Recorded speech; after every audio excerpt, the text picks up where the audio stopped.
Hey everybody, welcome back to Forsake, and I'm going to give you my thoughts of Late Night with the Devil. Now, I was lucky enough to be, I think it did it in maybe 1,496 theaters. Got Late Night with the Devil in theater, and then you just kind of got to wait for it to come out on Shudder. We were lucky enough to have our marquee to actually get it. So me and my buddy Scott met from Mad Monster. We decided to, Chesley had to work. Guys' night fell through, so we did our mandate, and we went out. And he really wanted to see it. I wanted to see it, but I was like, I could wait. But hell, I went for it. I'm glad I did. Now, me saying that, of course, you can expect that I will praise the movie. It is a good movie, and it's definitely worth a watch when it hits Shudder. And if it's around you, definitely go out and see it to add to those numbers, because it is a independent film brought to us by I think it's IFC and Shudder. And so the basics is very generic, as in girl possessed by a demon, devil, whatever. Really, what brings all this and makes it unique is the way they present it to us, as in a late night TV show. So the late night TV show is hosted by Jack Delroy. Jack Delroy is, of course, played by David Dastmalchian, which not we all, but most people know him as Polka Dot Man. People love him for that. He also is part of the comic book creator force that is behind Count Crowley, which I would love to get some. Scott said he met him at Famous Monster back in, I think, October or November, and he was there just signing autographs for free, pushing his comic book. And I was like, that's pretty fucking awesome. So, Mad Monster, get him. I expect to pay. I expect him to give him away for free. But the charismaticness of him really holds you and makes you want to watch the movie. He does a good job of keeping your interest and your attention on him. He plays Jack Delroy, like I said earlier, on a show called Night Owls. They call him Mr. Midnight. So he is going up, this is in the 70s, of course, so he's going up against Johnny Carson and stuff like that for that late night TV crowd. And his ratings haven't been that great. And then, sadly, his wife passes away. And that was one of his biggest ratings episode, was he brought his dying wife on, and they talked to each other, just reminisced and told stories before she passed. And he became part of a group, the Grove, and some mysteriousness behind that, which really doesn't get delved into. I mean, it's mentioned, and that's about it. I mean, there's a few little throws here and there, but it doesn't really delve into it. One cool thing about it, and I know I haven't done a thoughts for a while because I haven't been to the movie theater and watched anything.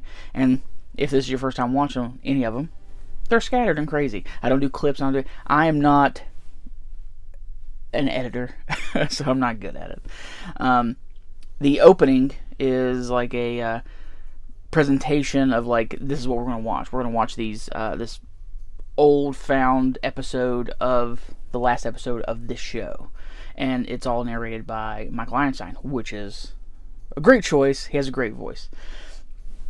They're doing a Halloween episode, because ever since his wife passed away, he disappeared for a year. He came back, and then he kind of started doing shows that brought two competing sides against each other and just watched them fight.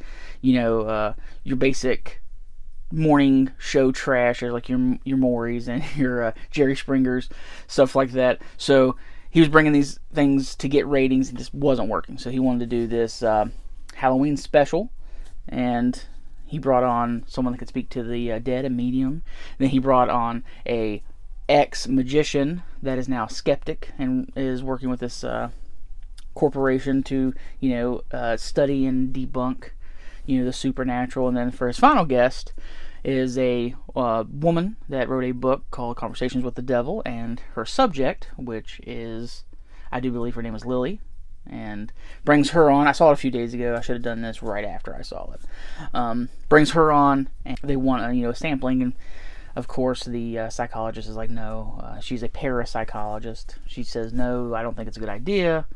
The the entity is being very unpredictable, and she was just worried.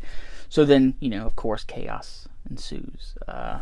It is, like I said, it's presented as it is a episode of this late night TV show, and even in the theaters, it's like smaller. It's brought in, so it's not stretched out real far like your normal movie would be. It's like whenever you take an old DVD and you put it in your Xbox and play it, and how they cut off the sides if you want full screen. They don't stretch it. But I won't ruin the end for you on how it ends or anything like that. Of course, you can probably go watch somebody, and they'll tell you what happens at the end, or you have to simply look it up. But don't, just because it is an independent and it came from, it was made in 2022 and it was shopped around in 2023 at the festivals and stuff like that. And it's now getting a wider release in 2024 now. But it's definitely worth a watch. It is an enjoyable movie. It's a fresh take on the possession movie with how it's presented, and David Dastmalchian is very charismatic, and he's enjoyable to watch. I hope we see him in more horror stuff. He does have, he portrays a late night host that help, and he does commercials for his comic book and stuff like that. So, like I said, I like, he's good, and he's enjoyable to watch, and he really holds the movie. But I said it earlier, it's definitely worth a watch. If it's around you, please go watch it in theaters. It's a fun experience, or watch it at home as if it is a episode of a late night TV show, and you get a little bit of surprise. But if you liked everything, please like, subscribe, leave a comment down below, and I really hope to see you guys next time.